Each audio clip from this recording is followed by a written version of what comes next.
Hello, everybody. Welcome to At What's My Tea Time podcast. Matt Cooke. We have always started this show with a tea time story on the telephone, 100% all mine, 0% yours. I've got one in there. No, I don't think you have. I think you stole that one from me right before we went on air. I do have a tea time story today, but it wasn't on the telephone. It was actually an individual or a group that was standing in front of me. So it was a couple days ago, a group walks in and they said they had a 10:48 tea time. And it's about 11:10. So they're a little late in this time of year. It's normally not a big deal, but that noon hour kind of gets a little busy. So they came in and they pay, and the guy goes, do we have some time to go hit some balls? I said, well, yeah, we can. I'll just move your tea time back. He goes, well, no, don't do that. We'll be able to make our original time. And the original time was 10:48. And as he's talking to me, it's 11:05. Matt, can he make his original tea time? Well, I think some people actually think it's acceptable that 15, 20 minutes late is right on their time. So what you're saying, it's not a specific time. It's just kind of a guideline. I don't know if some people, if that's like what time we show up in the parking lot, or that's what time we leave home, or... Okay, so it's never ending. It's never ending, and it's always me. So next time when we do this, and knowing you, this will be like in January or February because you just are too busy, which you probably are, to do this anymore. We're going to have it, and it's going to be on you, right? You okay with that? I'm good. Now this is out there now on the, what is it, the interweb, internet, whatever it is. It can never go away. I'm good. You're Hold sure. it to me. You're sure. Yep. Right? So let's tweet everybody. Come on now, tweet and make sure Matt gives us a tea time story, and it can't be something like, I got an 8 o'clock time, I'd like to pay my green fee. It's got to be something meaty. We want meaty, Matt. We just have got just great educated customers out here. Everybody makes their tea times well in advance. They show up early.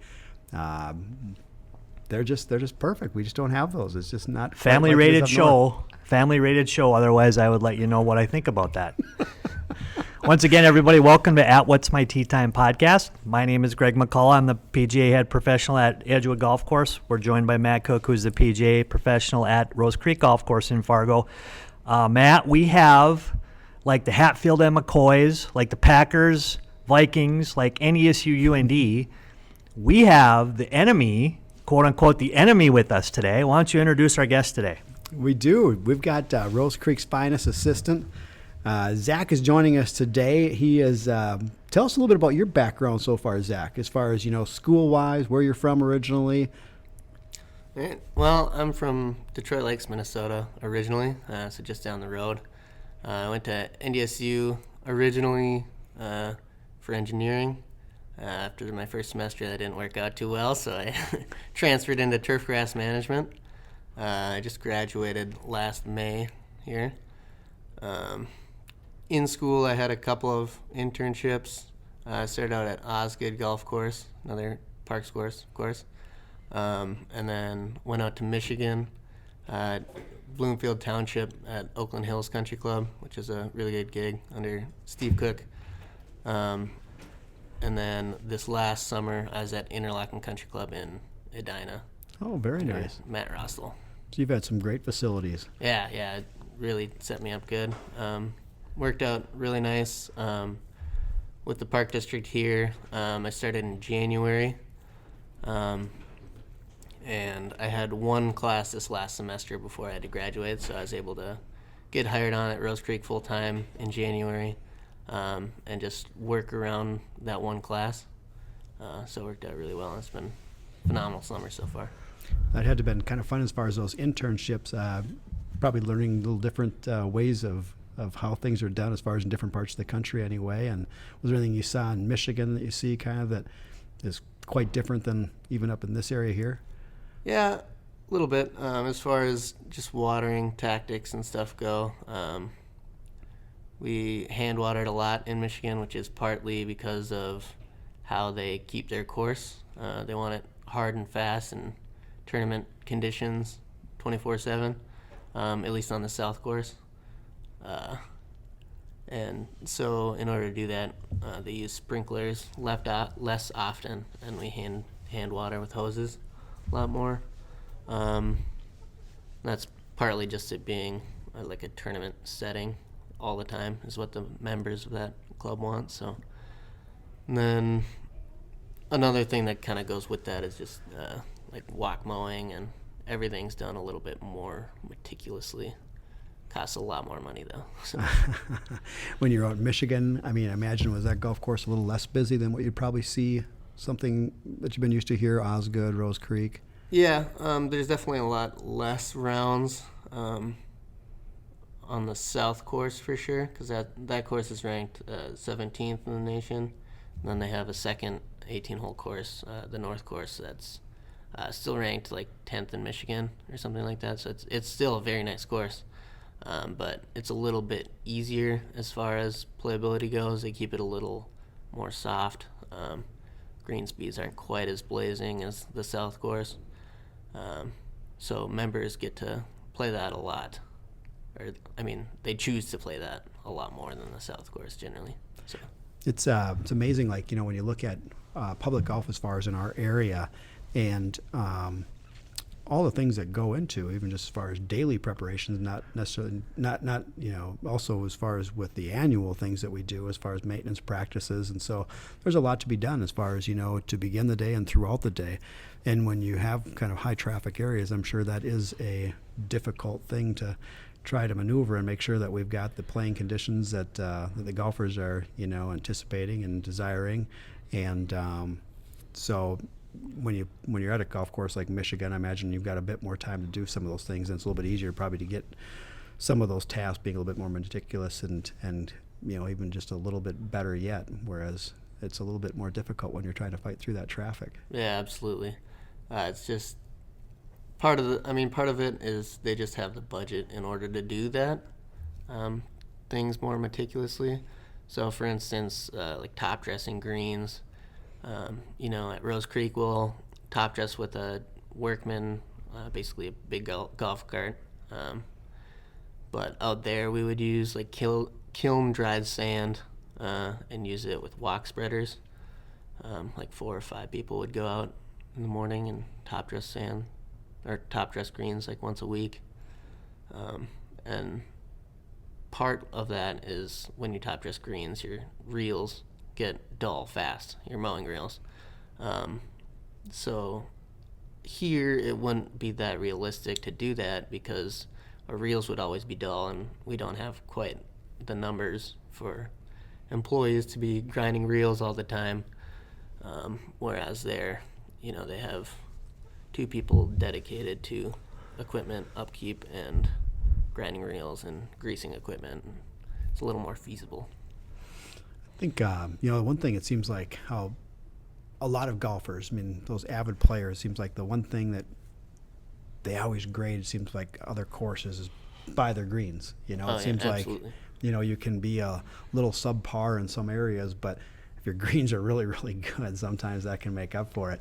You know, and green speed is one of those, you know, so they always, you know, a lot of better players seem to want quicker greens and smoother greens, you know, and you know, what are some of those things that you do as far as from a daily standpoint that creates that type of situation as far as both being more smooth, more quick, more receptive, and maybe it's hard to have all that blend?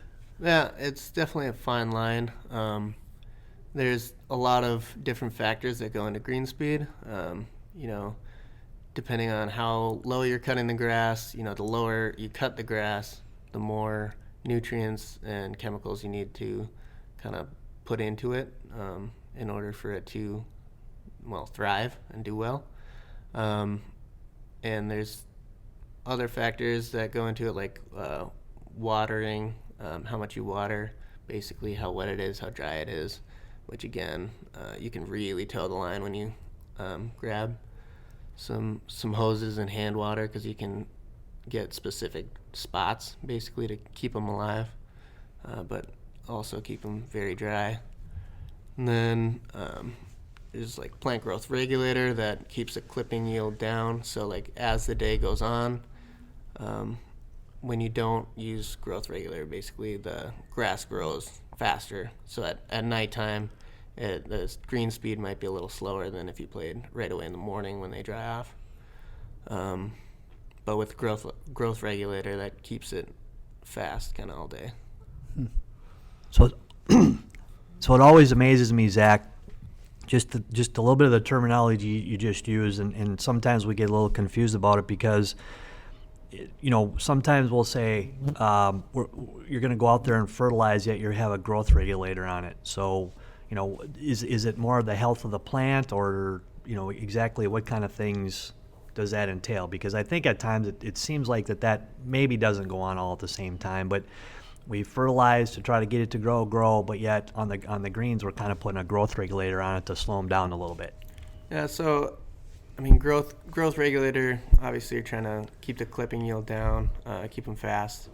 Fertilizer, it's just to keep the health good, keep the color there, and obviously without fertilizer it wouldn't live, but it's kind of also just towing the line between the two of them.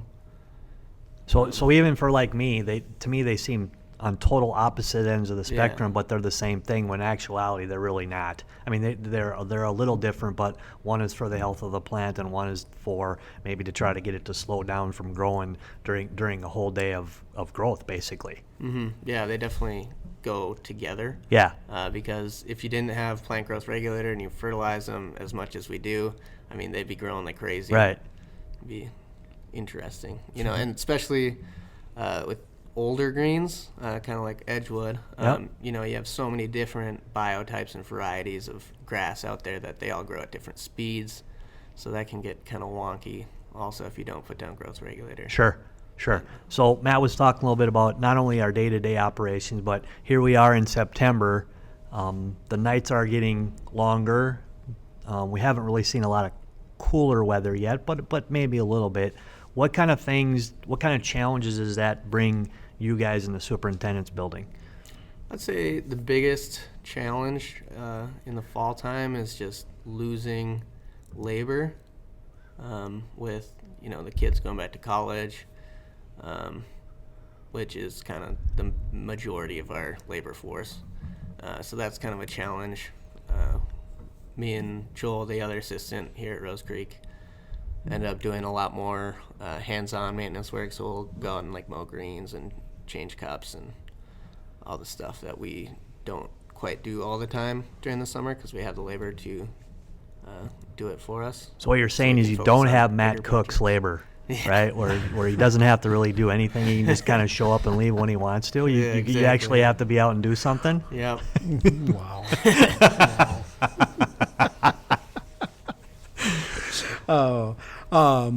So that's one thing. It's kind of interesting how some of the things you talked about that do influence as far as green speed, and we've had a lot of rain recently. And so you had mentioned water or irrigating being one of the factors once again. And so I know people will say, oh man, how come, they can't get more consistent greens? I'm not saying they say that here. I'm saying that in general. And so I don't think people understand that some of the elements that can go into that, like you mentioned, some of your practices that may cause some of that, weather being another one, and so rain, I would imagine also then when you've got those soft surfaces and very moist conditions, it's got to be difficult also to keep that speed up. Yeah. I mean, it definitely is a factor. It seems like every time you have a big tournament coming to town, you get 2 or 3 inches of rain a couple days before it, which is always a challenge. But at the end of the day, you just want to keep it towing that line as much as you can. Obviously, weather kind of impacts that. But for instance, when you get a lot of rain, 2, 3 inches in a couple of days, really softens the green up, so ball marks make a lot bigger impact on the green, can kind of tear up the grass a little more, which isn't ideal, obviously, which makes it even more important for golfers to be fixing their ball marks, repairing their divots, especially when it's super wet out. You see, I know you haven't been in the industry that long, but I don't know if we've got any more of a problem or any less of a problem. Maybe Greg would even have a better answer for this, but it just seems like the more and more I watch, and maybe it's just because we've got maybe a lot of new people coming into the sport, but it seems like the consideration to care of the golf course sometimes gets neglected. And it's not just in our area, but outside as well. In other words, it just seems like, as far as the things that you would just hope that golfers would do, is I would think any golfer going out to facility wants to play the best possible conditions.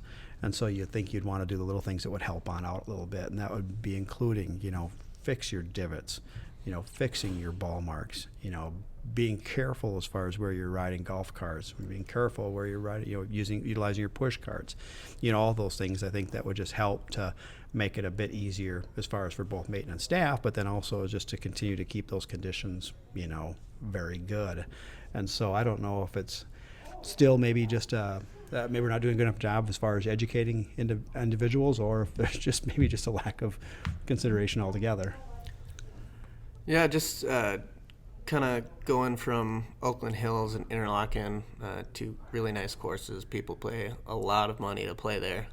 Generally, from what I've seen, they keep a lot better care of their courses, because obviously, you want to, if you're paying a lot of money to play, you're going to keep better care to keep it better. Sure. But around here, it's not bad. I mean, I think for the most part, most of the people are doing their job. Maybe a couple people who are new to the sport who don't quite keep up with it. But so like this year, we started fixing all ball marks before we mow the green, which seems to help. Of course, you get less scalping on greens, repairs the ball marks faster. Yeah, to me, it just seems like the people that a lot of times now we'll have players in a group that maybe haven't played a lot of golf all in one group, and they're not really cognizant of what damage can be done on the facility when, let's say, they don't fix a ball mark. Before, again, 20 years ago, maybe we had, there was a little more expectation. Sometimes we couldn't play golf courses until we had a little bit of that knowledge before, but we learned that knowledge from somebody else who had played always, and now maybe that has gone away a little bit because we might have a group of people that have played golf before, but nobody really within that group has ever understood what damages can be done, and there truly is damage being done on the course every time we're out there, and when we don't fix it or repair it right away, that just means it takes exponentially as long for us to repair what happened there. I think Zach is right. I don't, obviously we have days and groups and people that don't really either don't care about it or don't know about it, but I think generally speaking, you won't have an extended period of time of 4 or 5 days where you have that. And I think the people, how Fargo nice we are or how North Dakota nice we are, I think a lot of people, will play who will help others fix that even though they're not maybe in that same group. I mean, obviously we hear it in the pro shop when they got done and go, wow, what group did you have out here today? Because I fixed 100 ball marks. Well, thank you for doing that. We appreciate that, and that always helps on the superintendent side because there is a lot of damage that can be created and is created with all the stuff that we do on the facility. We're not 100% walking anymore, so we have cart damage, wheel damage, push cart damage, divot damage, tee box damage, green damage, bunker damage, all those things that during the course of a day that's going to happen when we play golf. What can we do to mitigate that to help fix it each time so it doesn't take a ball mark 2 weeks to heal or 3 weeks to heal or 4 weeks to heal.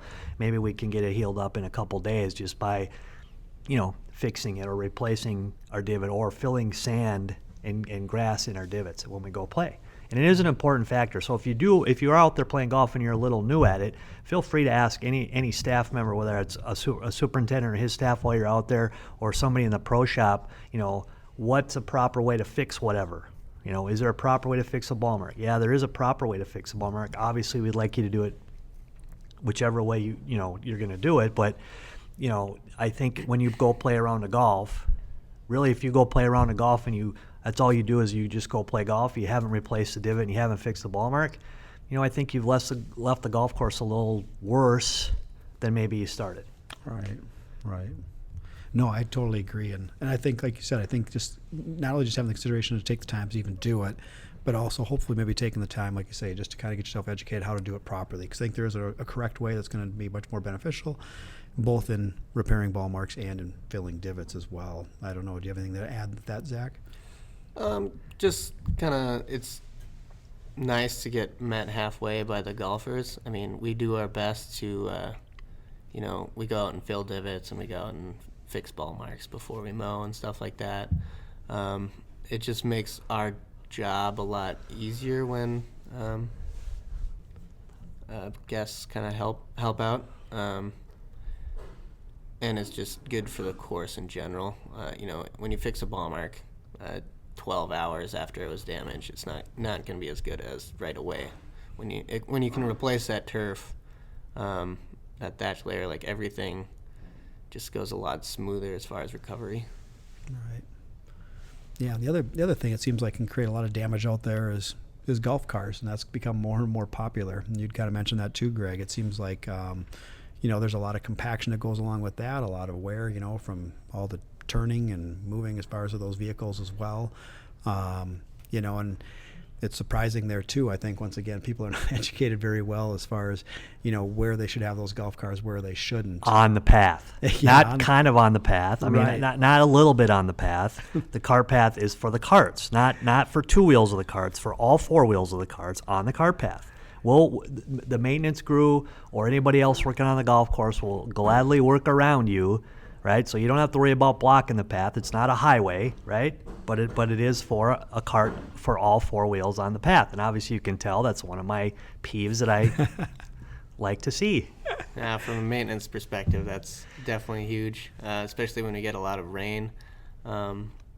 We obviously keep the carts to paths only, but then you see like tees, all around tees and by greens and stuff.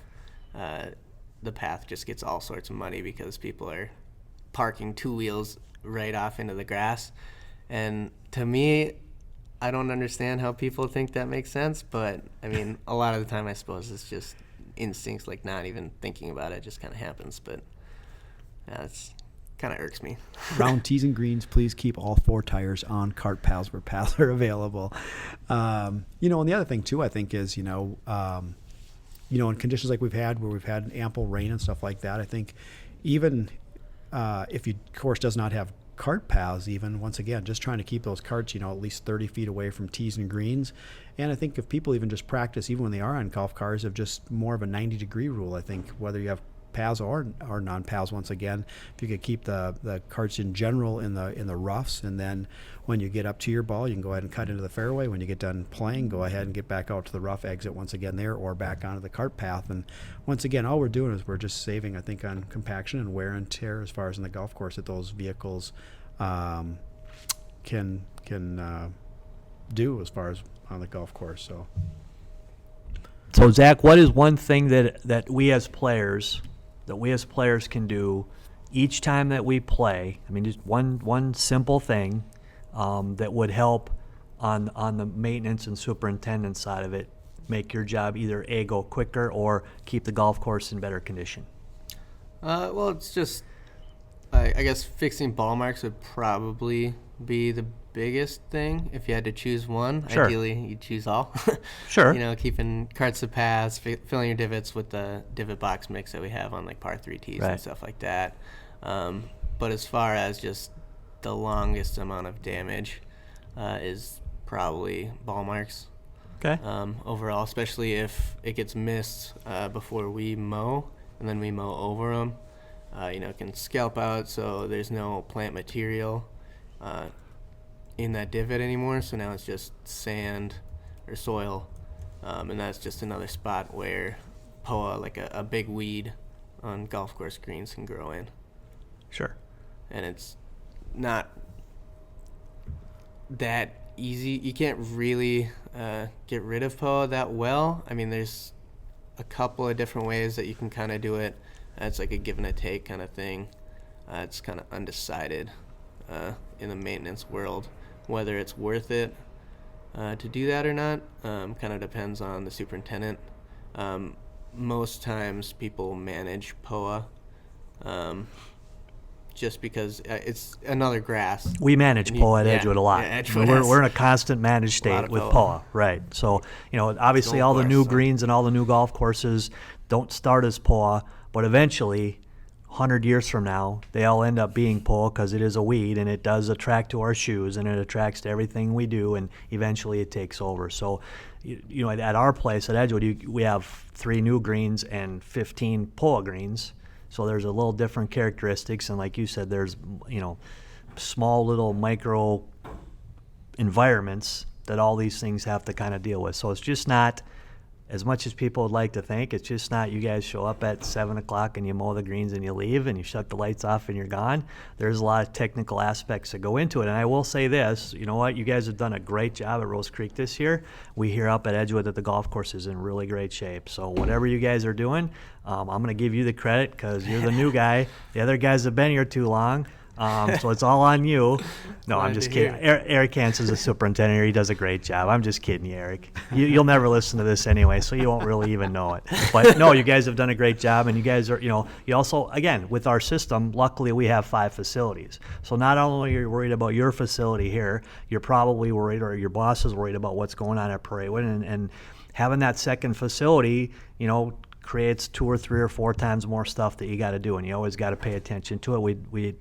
Jason Spitzner, our superintendent at Edgewood, has Elzagle too. So not only are you guys doing one facility, not only is it not just one hole, you have 18 holes at each facility, add another facility. So there's a lot that goes into being a golf course superintendent and assistant superintendent. So, you know, from our end of it, we thank you, because the better job you guys do makes our life a lot easier.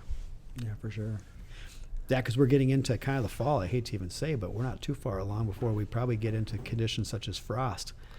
Yeah. You know, that's the one thing I think that golfers, as far as in the fall, you know, everybody, we've got a certain number of golfers like to get out and play early in the morning, you know, and so they have a difficult time with that transition, you know, as we start losing more and more daylight, and they want to get out early still, and then we throw that into effect as well, as far as cold conditions in the evening that could create a frost environment once again. And why is it so important that we got to make sure that we keep the golfers off and that they're not walking out in frost conditions? Well, so frost obviously is just frozen water on the grass, the dew, and when it's in that state, you know, putting pressure on it, walking on it, driving carts on it, can basically make it so the cells in the grass break. You know, it's not rocket science, but you know, it can last longer depending on how heavy of equipment is on it. If you walk on it, you know, it might just kill the canopy, it might kill the crown. You know, driving carts on it almost definitely kills the crown. And, you know, as you drive on it, you might not see the damage right away. It'll still be green after you drive on it. Actually, might be more green because you know, got the dew off, so it looks more green. But you know, a day or 2 down the road, and then on for a couple weeks, it'll be brown all the time, and it's not ideal. But Right. What other things do you guys kind of do as far as now as you get into preparing for the fall, and with that, you know, how do you guys kind of determine as far as that, okay, we're pretty much to the end now where we're going to end up shutting down and starting to treat greens, treat fairways, do whatever else you got to do as far as to wrap it up for the season's end? well, so early fall we started with aerification, which I'm sure all golfers know about that. You know, we punch greens. I think every 3 years we do fairways, and we try to do tees every year also. Aerification kind of just relieves compaction, stimulates microbial growth, which deals with the degradation of thatch, which is another thing, I guess, which is beneficial for the turf. And then it takes out thatch mechanically also, if you're pulling cores out anyways. So it just helps with water, like being able to get water in the soil profile down to the roots of the grass. And then also if you're seeding after or anything like that, it helps with seed to soil contact, which is vital for like a plantling's development.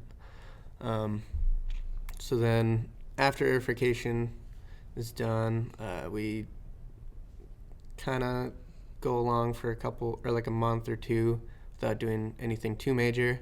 Once it starts to get really cold, where we're looking at frost is going to be getting into the soil profile before too long. We'll blow out irrigation, get the water out of the pipes so they don't freeze and cause us a lot of havoc the next spring, which can kind of be a problem some years, which happens. But then there's also like a fall fungicide applications. So there's pink snow mold and gray snow mold that are both big problems in the springtime. So this fall fungicide application, we're applying like systemic fungicides, basically to keep the grass from getting those diseases over the winter time when there's snow cover, which really helps keep the greens fresh and ready to go for springtime. And then also at the end of the year, when the course is closed, then we put down like a top dressing layer on top of the greens just to provide a little more cushion between the cold weather and the grass to keep it alive throughout the winter, ideally. Very good. Very good. Well, Zach, thanks for coming in today and talking with us about all those things that we see get done all the time. But if we show up at 9 o'clock in the morning or 10 o'clock in the morning, a lot of it is already you've already started and kind of going on it. So like I said earlier, you guys have done a great job this year. It's amazing to me to listen to our superintendents and the technology part of it.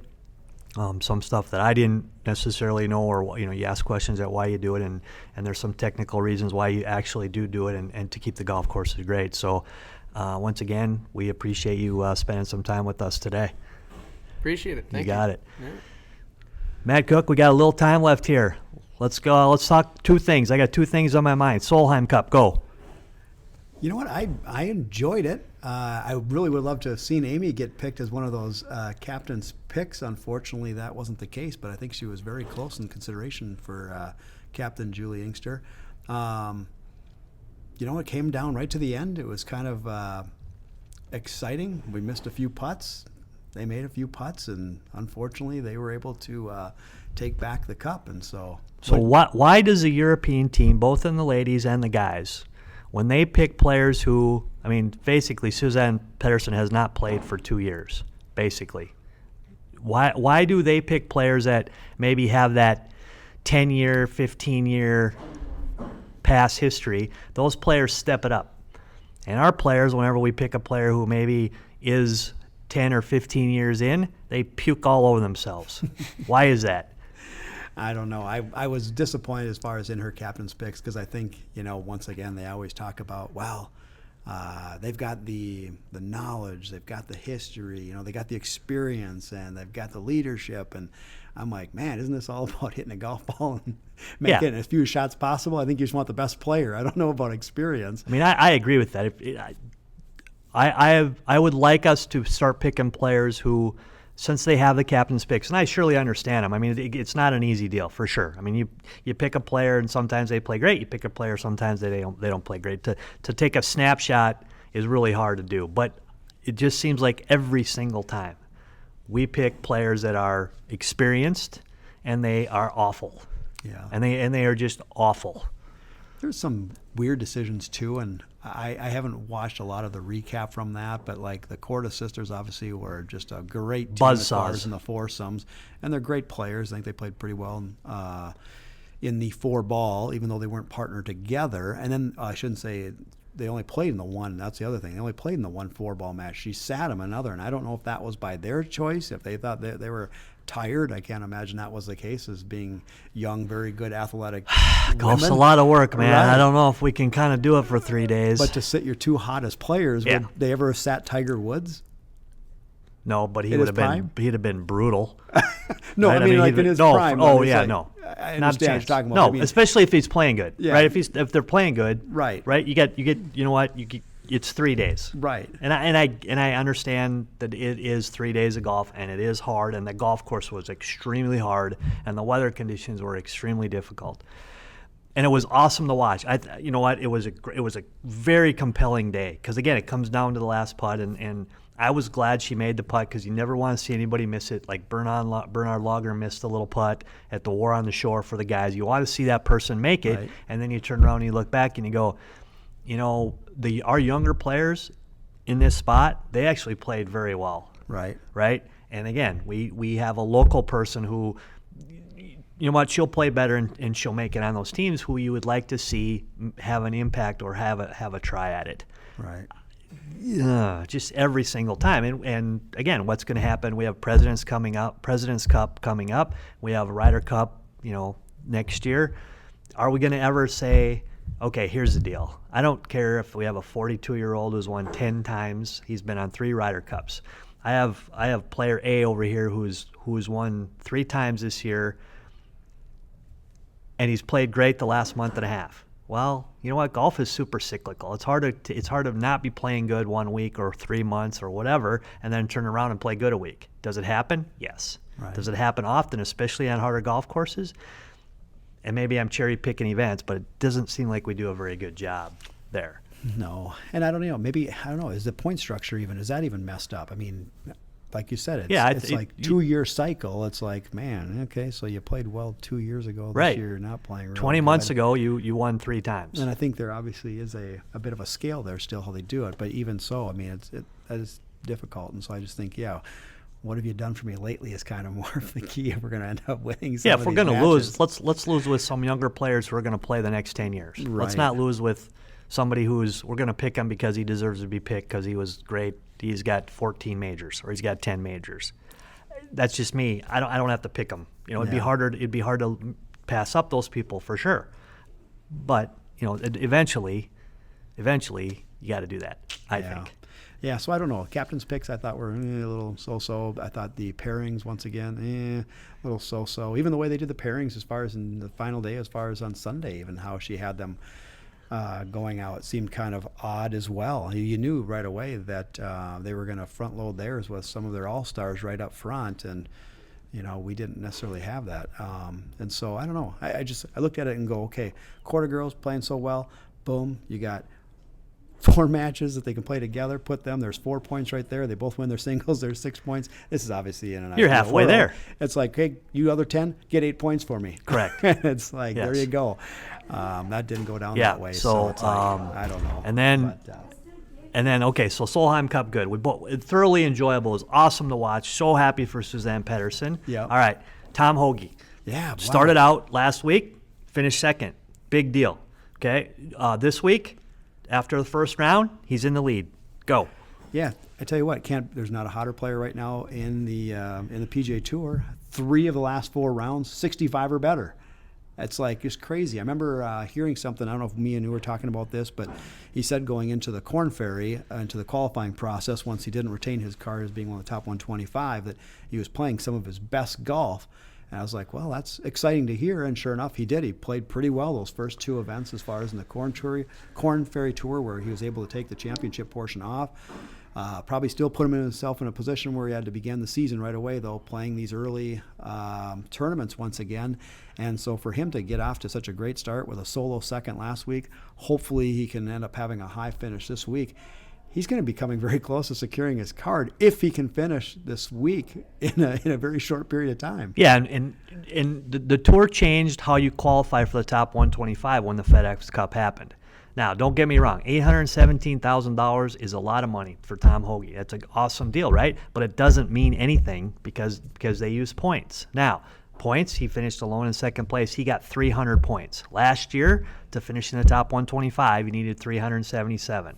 So, again, if he has a good week this week, right? Yeah. I mean, all of a sudden now you don't have to go into the Corn Ferry Tour on the last day and birdie 6 of the last 7 holes. So you have status. Yes, you have status, but you better play good that first month or you're not going to have status anymore. So it's fun watching him play.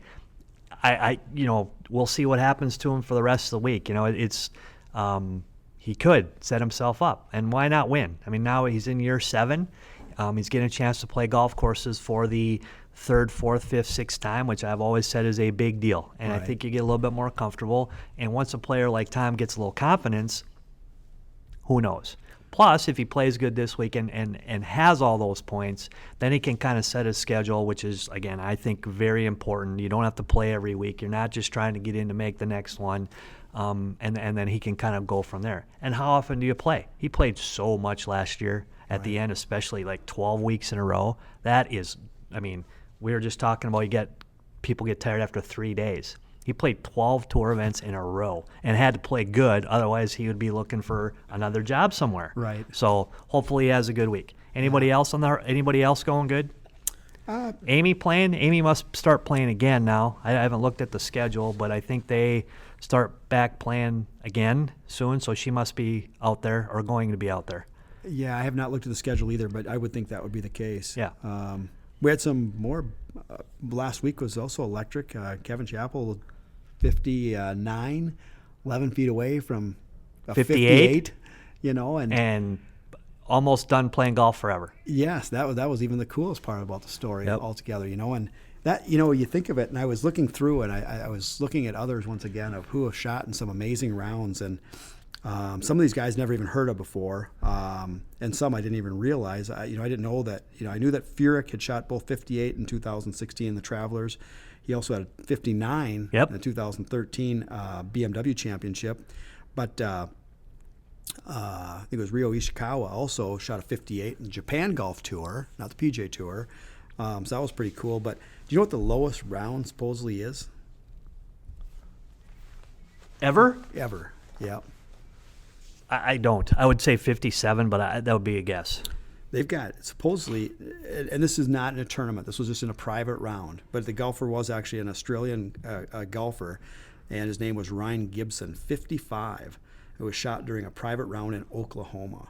But I didn't also realize, I didn't even think about that. I did read this earlier. Alex Ross, 57, collegiate player, 57 in the Dogwood Invitational in June of this month. And we had another guy by the name of David Carey in 2019 this year in the Alps Tour, shot 57. So that's pretty crazy. Unbelievable. Now, that being said, what do you think? Is it harder, do you think, shooting 59 on a par 72 or a par 70? Or maybe Doesn't even a par matter. 68? Par's irrelevant. Yeah. Do you think it, some people would probably say, well, man, I would think that it's a lot easier as far as on a par 70, but the only thing is that. Well, what have they done to make it a par 70? Well, They've taken two of their par 5s that are 515 yards and made them par 4s. Right. So, I mean, it's the same. It's whether par is 90 or whether par is 50. Right. They're going to shoot 58 or 59. I don't care where you do it. That's really good. It is. Yep. And to do it at a tour event is really, really, really good. I mean, that's really, really, really good. Yeah, I tell you, Furyk having a 58 and a 59 to his credit. And they also I'd seen some stat, I think it was Golf Digest or Golf World, talking about strokes gained, so what would be like the greatest ever round of golf. And I think he is up there as far as strokes gained. So I think in looking how your competition did as well, I think his probably having maybe the greatest round. And that was actually, I think, in his 59 that he made. But what a great ball striker. I don't think people, maybe they do, but I don't think people realize how good of a ball striker he is.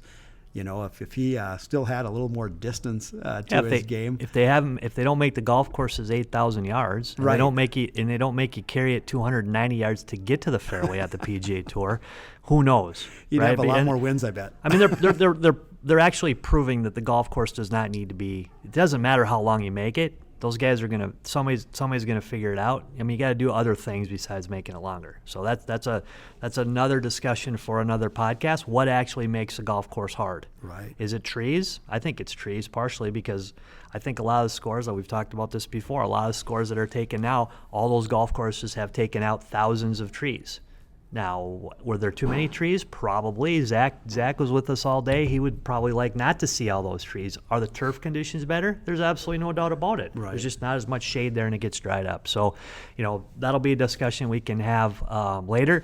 One shout out for me for Van Holmgren. Oh. Wins his first college event. Shot, gosh, I don't even remember, 69, 66. First professional event? Nope. Was it Van? Oh, Van. Gotcha. Yep, Okay, Van. yep. Oh, yep, plays for NDSU. Yep. They finished second in a meet, and he had his first college event win.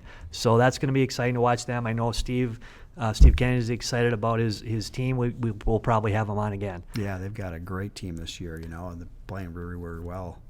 Did you see fun event for October coming on up. Another Rich Get Richer event. They've got the challenge of the Japan Skins game. Tiger Woods, Rory McIlroy, Jason Day, and Hideki Matsuyama. In Japan, the week of October 21st. Actually going to, I think it's the first ever, well, it's leading into the Zozo Championship, which will be the first ever PGA Tour event in Japan. And it's going to be live on the Golf Channel. 10 o'clock our do you time. care? 10 o'clock our time? 10 So it's p.m. way our past time? our bedtime. In October, I no don't less. care. So, It'll be very popular in the area where they are, and I think it's great. They're trying to make golf a global game. I think it's perfect in the U.S. You know what? better than the Phil versus Tiger. Or? 10 o'clock at night. Yeah. Again, let's pick two old guys who, I mean, great players. Don't get me wrong, but to have stuff like that, in my opinion, you need some goofballs. Yeah. To make it worth it. So I did not know that. Good for them. Hope they have fun in Japan. I won't see it because, like you said, I'll have been bedded for 2 hours already. We'll have to see what happens. So we'd like to thank Zach Foltz for joining us again today. Zach, thank you very much for coming out and trying to teach Matt Cooke a thing or two because he needs all the help he can get. Matt Cooke, thanks for joining me today. Finally, after prodding for like 6 weeks now, you finally had time. I appreciate that. We thank everybody for listening, and we'll be back at you with What's My Tee Time. We hope everybody gets out there and plays some golf this week. Have a great day.